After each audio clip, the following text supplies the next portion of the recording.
Dreamers. Welcome back to the Lost in Dreams podcast. I'm your host, Dylan Menzies. This week, I'm talking with a steadily rising star in Canadian film. Her films are beautiful and poignant and have earned her award after award. Her latest mini-doc, Love in Quarantine, was just released last week. It's incredibly moving as always. This is Millefiore Clarkes. Also, before we kick into this episode, I just wanted to address that there is no co-host this week, unfortunately, but I still loved the conversation, and I think you will too, so enjoy. Mille, thank you so much for coming on the show. My first question, do you dream?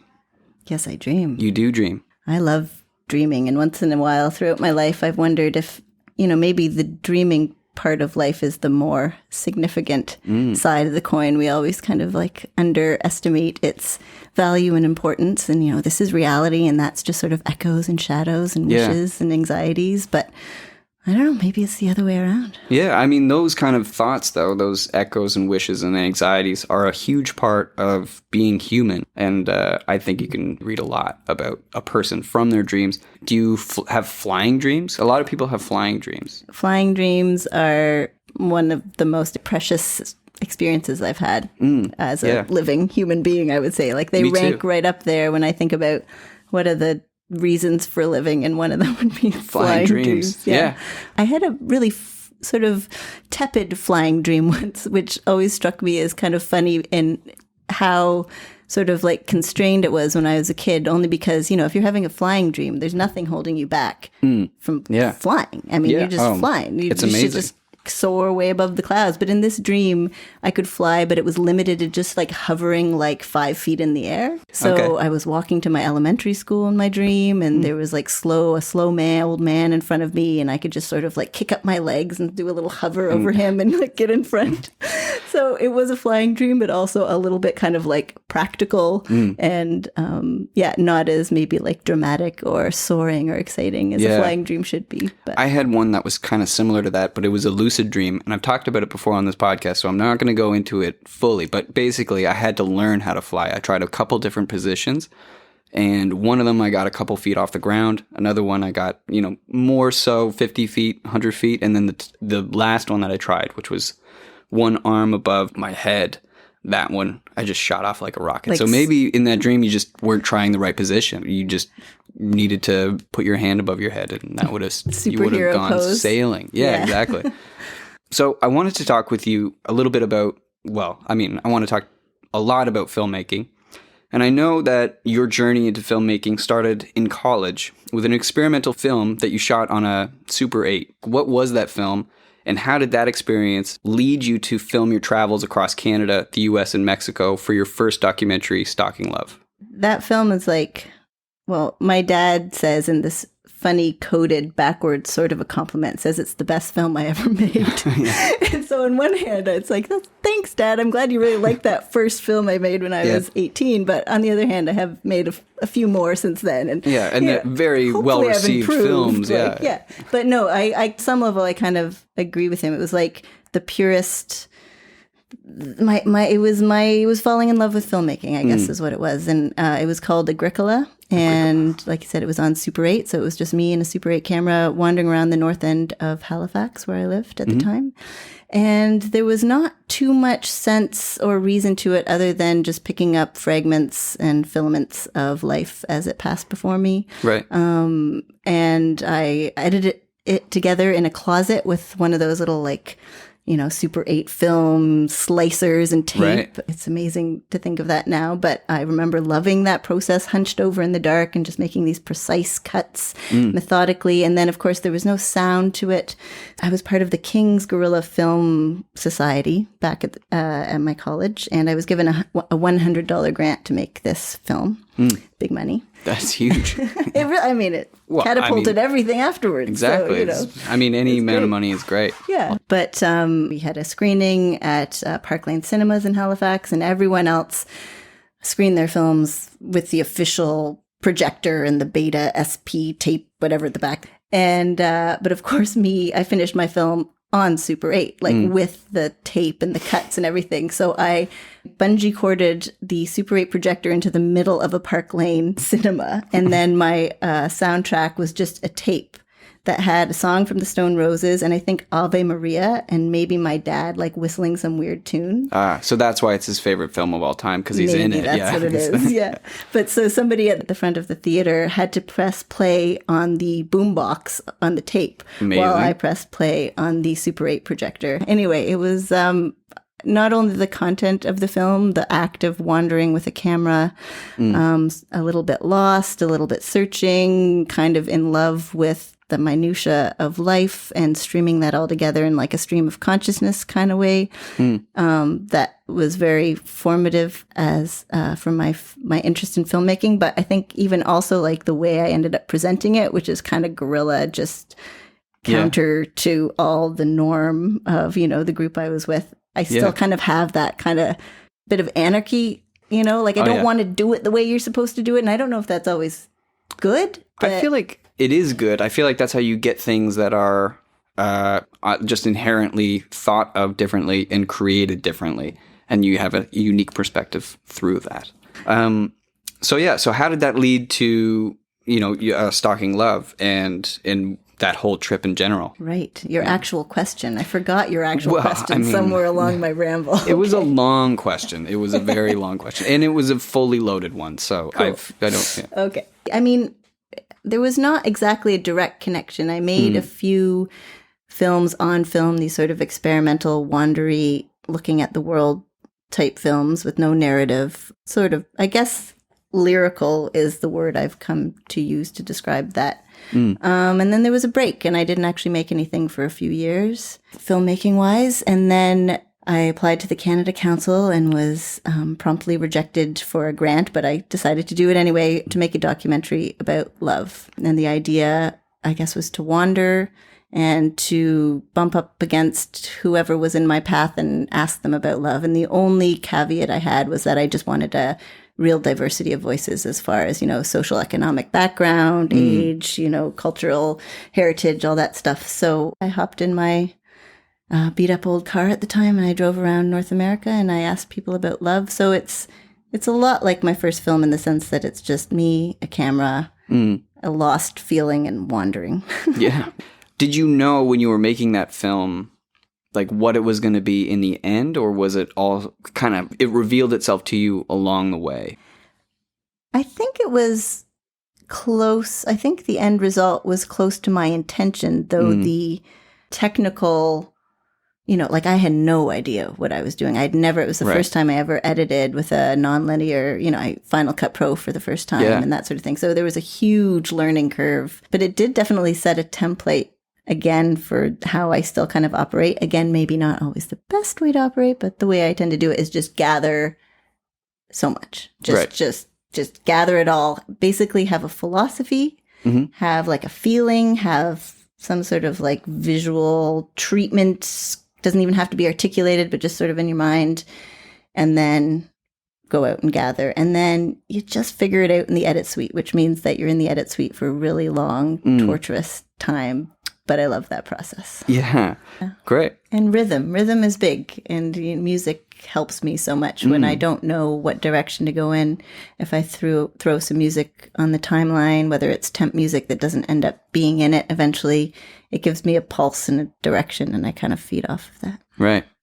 On that subject of music, I know you make a lot of music videos too. So when storyboarding for those music videos, do you listen to the lyric first, or is it more based around the energy of the music itself? Definitely both. I'm a big lyric person, though. I can't help it. I know, some people don't hear the lyric until like 10 times in. 10 I've known producers that I've worked on songs and they still, like, they've probably listened to the song, 150 times. They still don't know the lyrics. Yeah. It's like, I don't know. I don't get how that's possible. Me neither. It's so important to me. I just love words so much. But of course, then, the pace and the genre and the feel of the music has to inform the video. I tend to be pretty abstract. I don't go for much narrative in my music videos for the most part, only because sometimes I feel like it fights the music. Right. Although some of my favorite music videos are narrative. So it's not like a hard and fast rule at all. But I tend to just be more sort of about rhythm and color and design and visual, like the visual representation of the feel of the music. Ideally, that's what I go for. Interpretive kind of meanings. Yeah. When the song is more poetic, does that or like a less candid song, does that make it harder to design your videos or? Yeah, I guess it does. And sometimes it's really just about meditating on a song, often while I'm driving.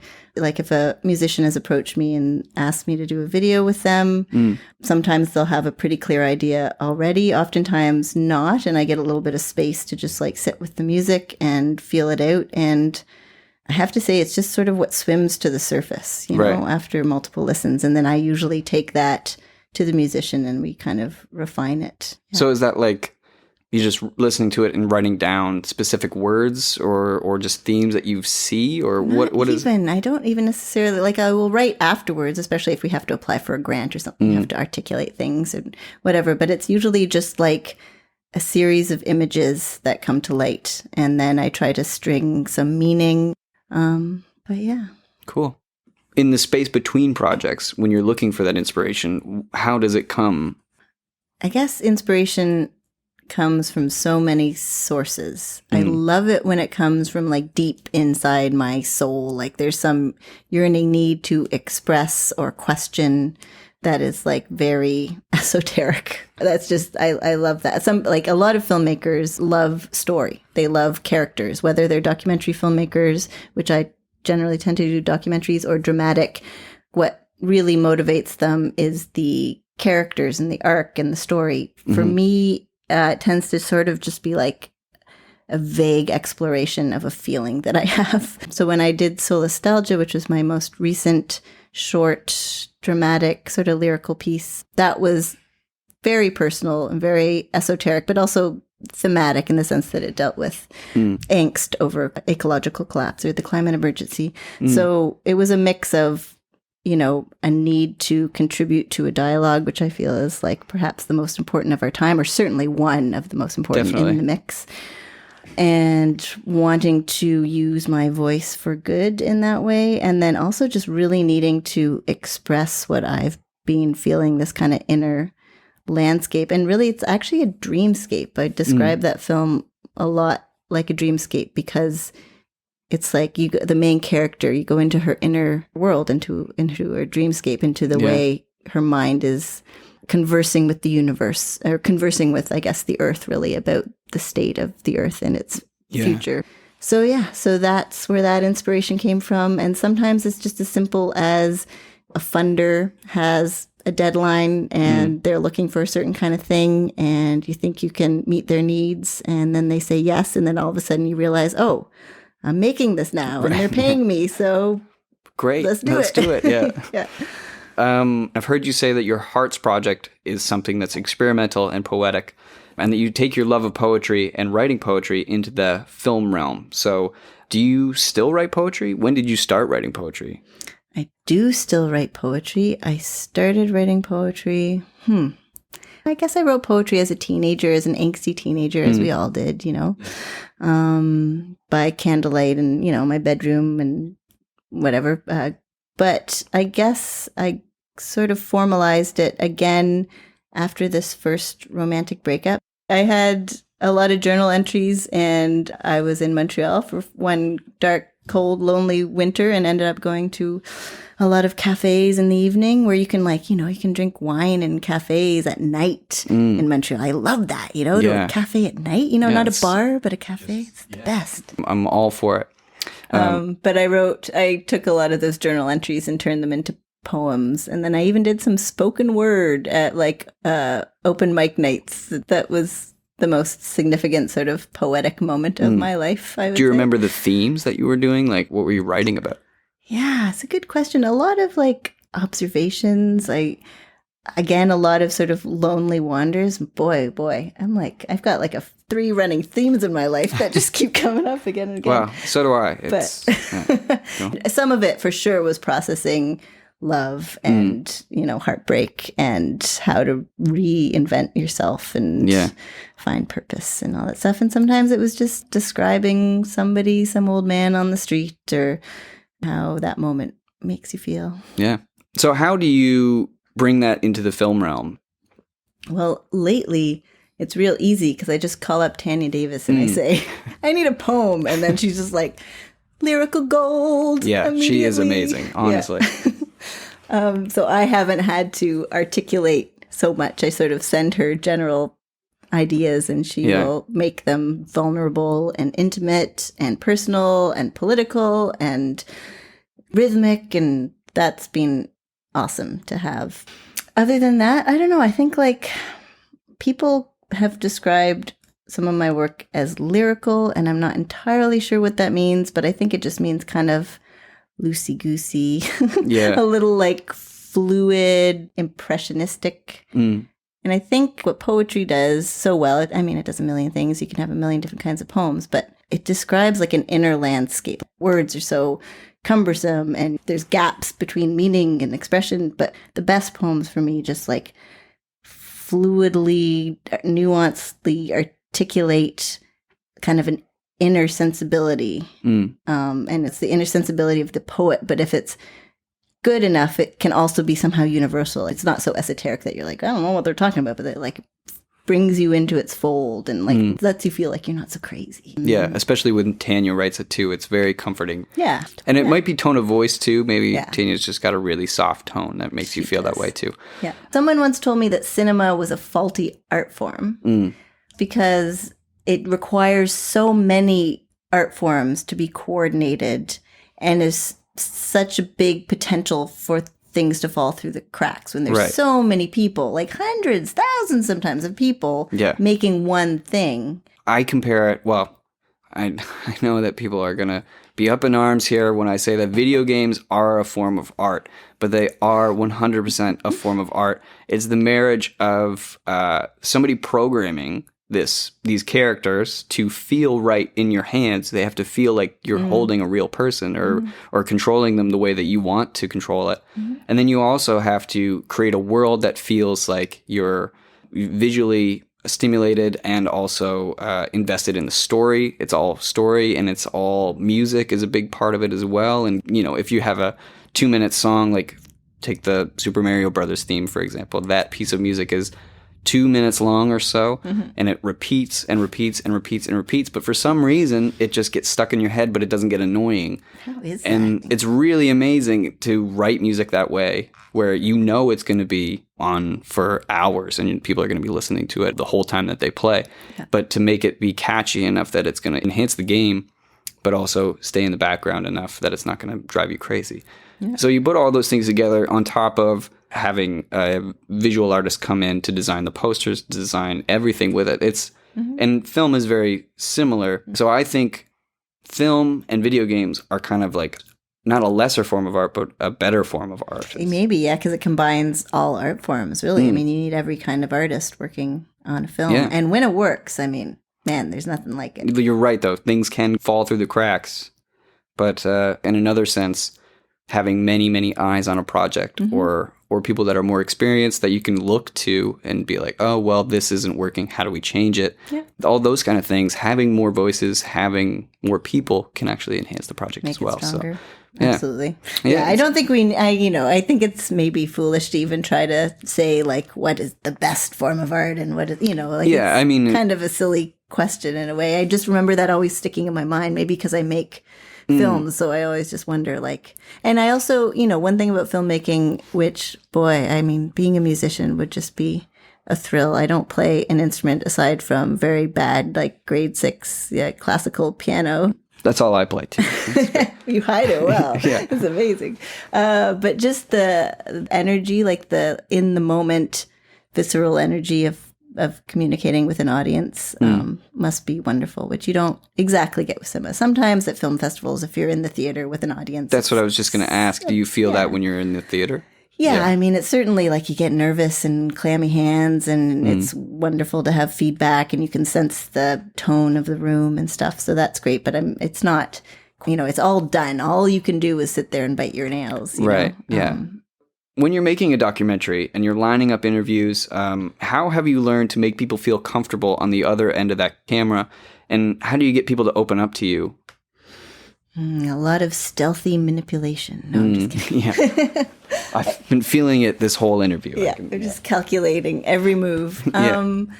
Yeah, I think it came naturally just with that first documentary I made, which was Stalking Love, where I traveled around North America alone and interviewed, everyone I could, everyone that seemed interesting to me, which is everyone, really, actually. That's one thing I learned from making that film. It's like there isn't a boring person on the planet if you're talking to them about love, because everyone's story is fascinating. Anyway. Yeah. And they feel it so deeply, it's just, everybody has loved or is loved. And, any form of love you want to talk to, spiritual or parental love or, anything. It just reveals their stance in the world. It reveals their character. All kinds of wisdomatic tidbits come out. Like, it's a good topic. But so are dreams. Similar. I feel like similar things. Similar, not universal. As universal, definitely universal. Yeah. I didn't see it. I didn't see Stalking Love because I couldn't find a link for it anywhere online. But I looked for it because of this thought, the love in the way that you were talking about it in some of the articles that I read. It was very similar in how I was looking at this podcast. So cool. Yeah, it's like a great connector, that there's no one who can be an expert on dreams ultimately. I mean, you can be a love expert, you can be a dream expert in a way, but like it really is, everyone has an equally valid experience. Yeah. But your question was, how do I talk to people and, have a comfortable conversation? And it was just through Stalking Love. I didn't know what I was doing at all, but I just had this tiny little, what are they called? Like tape.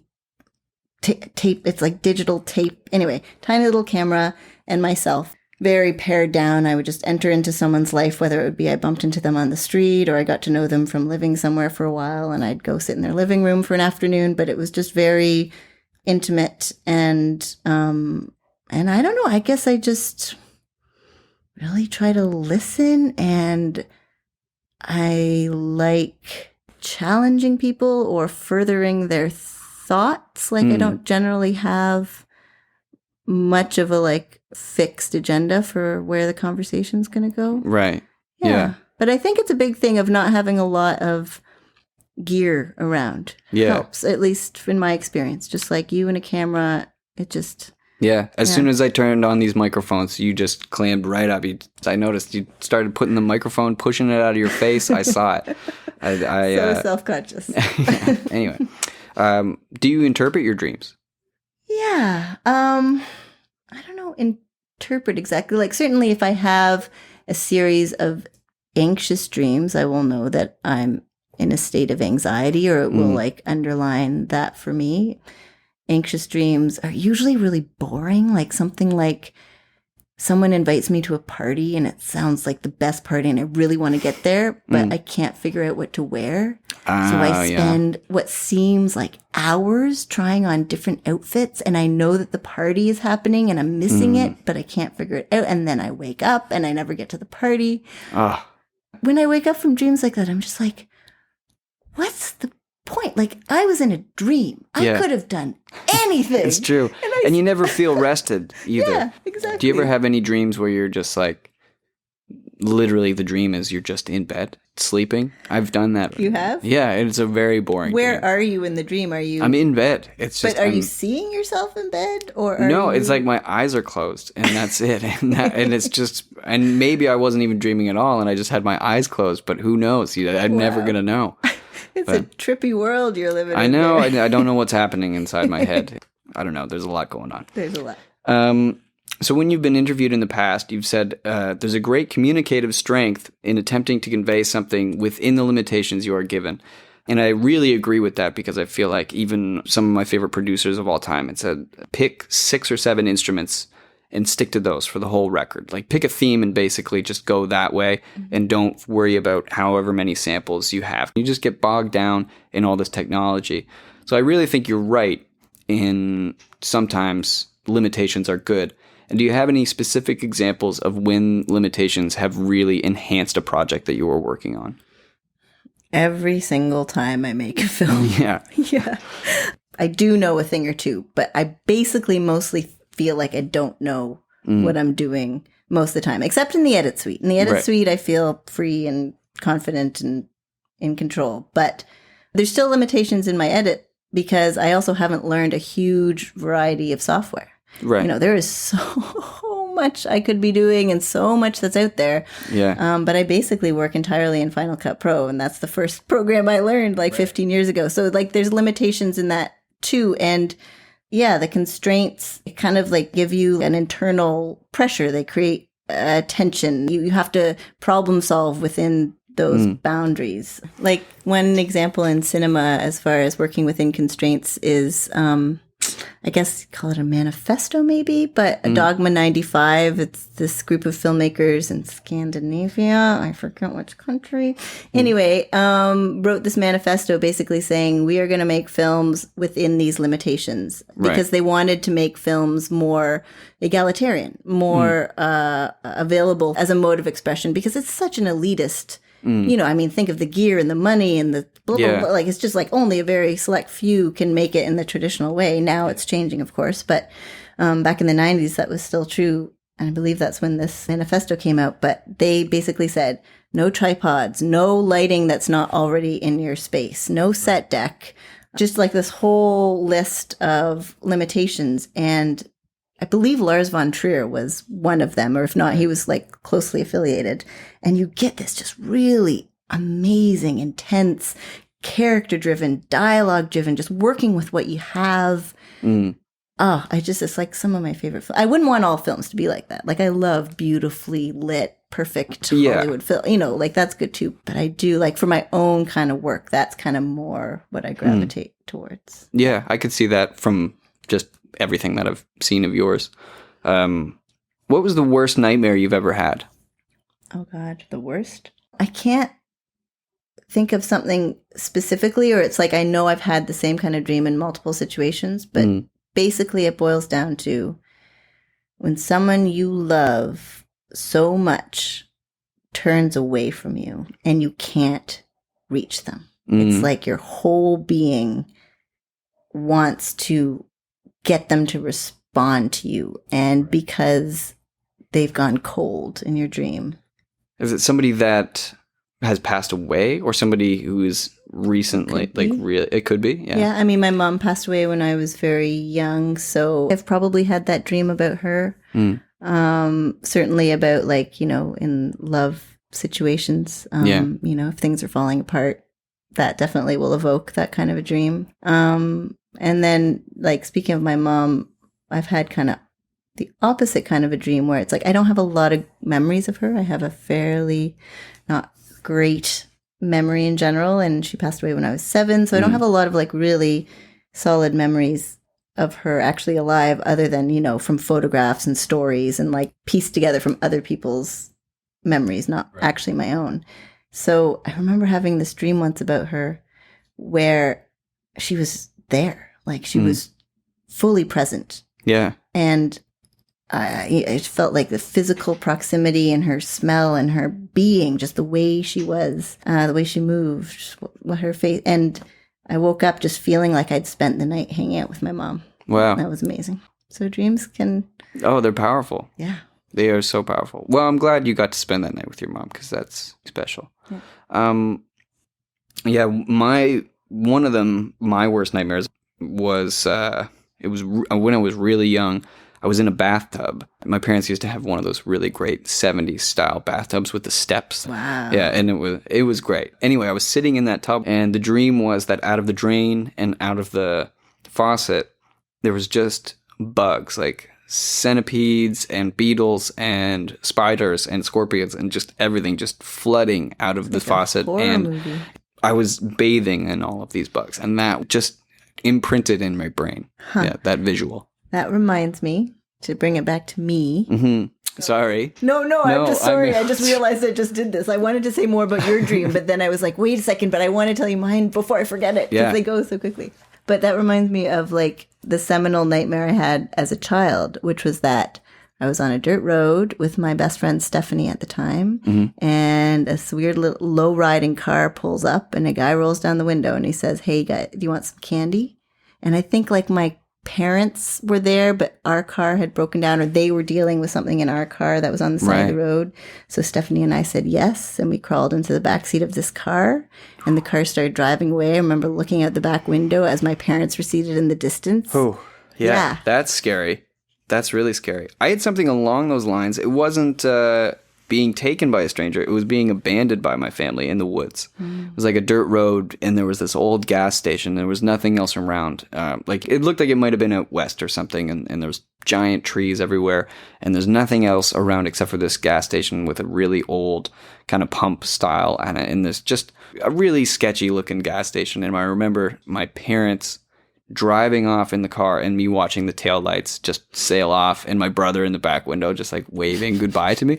And I was like, it was in the middle of the night and dark, and that was another really terrible nightmare too. That's deep. I mean, I guess when you think about it, what would be a child's worst fear but somehow losing their family or abandonment or being taken from their family? Yeah, but it wasn't, I just, and that was another one too where I remember waking up being so pissed at my parents, but they had no idea. It was horrible. Do you feel like there's a seed of truth in those though? Like if you kind of analyze, you kind of like maybe they did do something that disappointed you, or maybe they're kind of like not giving you what you hope they would, or like there's something...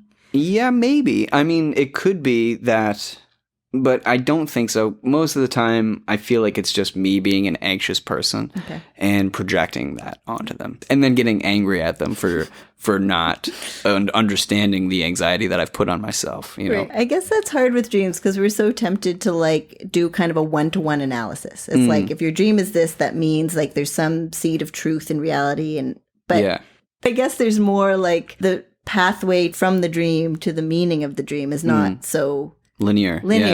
Always. It was all me.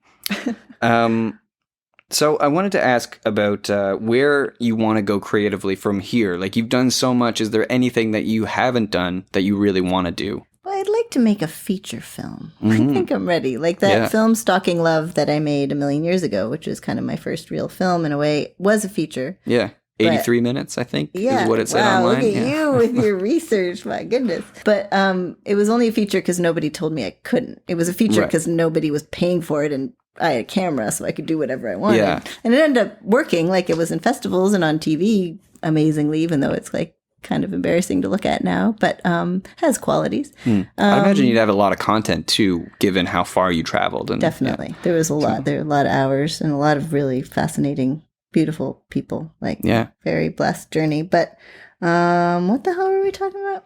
We were talking about where you want to go creatively, and you want to make a feature film. I want to make a feature film. So somebody give me the money. Great. Do you have any like ideas of what it might be about, or?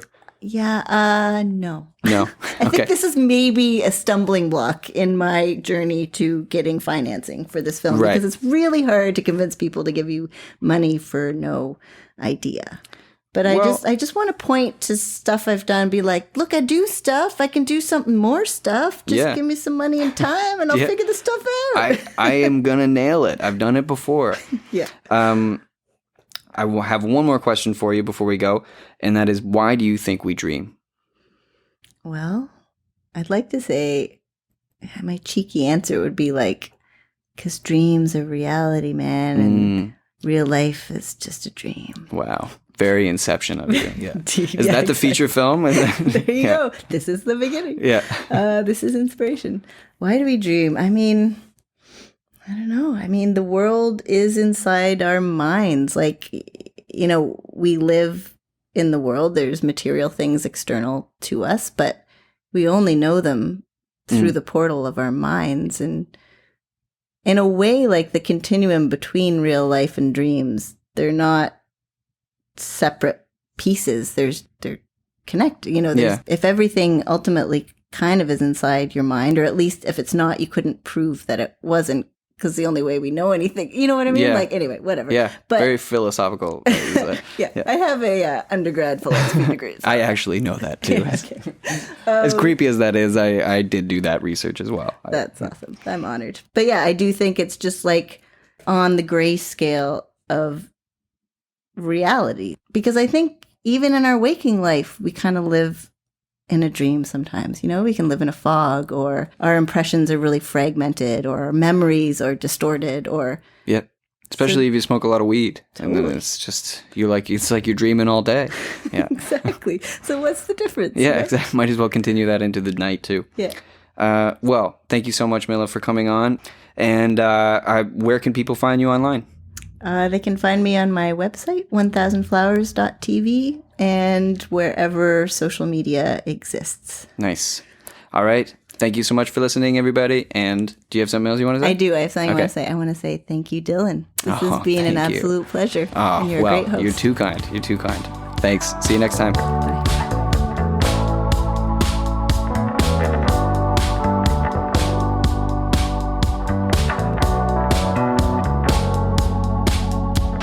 Dear dreamers, thank you so much for listening. You can rate and review this podcast on Apple Podcasts, and don't forget to subscribe to the Lost in Dreams podcast wherever you're listening from. Make sure to check out my Patreon at patreon.com/Dylan Menzies to find out how you can get access to bonus content, merch, music, and more. Every dollar is so appreciated, so from the bottom of my heart, thank you. This show is produced by yours truly, and the music is from my newest record, Lost in Dreams, which you can stream anywhere right now. If you have a dream you want us to know about, send me an email at menzie.dylan@gmail.com and your dream could be featured on the show. Thank you to the Canada Council of the Arts for supporting this project, and I'll see you next week.